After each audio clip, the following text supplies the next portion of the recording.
बेआईन पत्थर बोझे गाड़ी को जबत कला पट्टामुंडाई ग्रामांचल पुलिस। गतकाली विलंबित राति में खनि विभाग और पट्टामुंडाई ग्रामांचल पुलिस मिलित चढ़ाऊ पर 10टी बेआईन पत्थर बोझे हाइवा गाड़ी को जबत करा जायछि। पत्थर बोझे गाड़ी गुड़िक जाजपुर आसुथिबा बेले राजनगर अंचल को जीवा समय खनि विभाग एवं पुलिस पक्षरु चढ़ाऊ करा जायतिला। घटनास्थल 4 गाड़ी चालक फेरार हो जाइथिबा बेले अन्यमानंकु अटक रखी पचराउचरा करुछि पुलिस। काली राति रे हमरो नाइट पेट्रोल समय रे हम खबर थिला जे किछि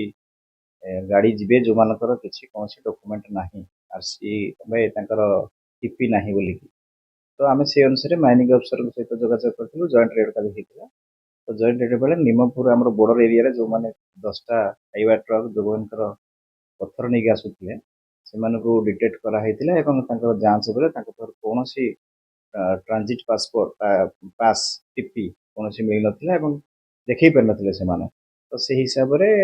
माइनिंग ऑफिसर से गाड़ी गुडा को जांच करचंती एवं से रिपोर्ट मध्ये बनैचंती तांकर जहा तांकर लेवल जेहेतु हम माइनिंग ऑफिसर तो ये करिथिलु जॉइंट रेड रे तो से तांकर जहा फाइन करियो नथि से करिवे लॉफुल एक्शन सेमाने करिवे बोली तांकर कस्टडी सेमाने नै। गाड़ी कोठो आसुतलो कोरे जीवा गाड़ी आसुथिला प्राय जाजपुर आसुथिला एवं गाड़ी हमर एपर नगड़ साइड को जीवा बोली जीवार खबर थिला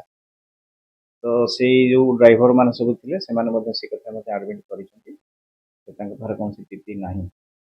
से बाबद का अटक करा नै से जो ड्राइवर माने जाइथिले से माने अछंती से माने तो एक्शन जे तांकर गाड़ी रखा हिची तो ड्राइवर त जगिबा उद्देश्य तांको रखा हिची किछि आ जेहेतु काळे फेरार ही पळैबे कि सेति में तांको पचरा उचरा पे तांकर थाना रे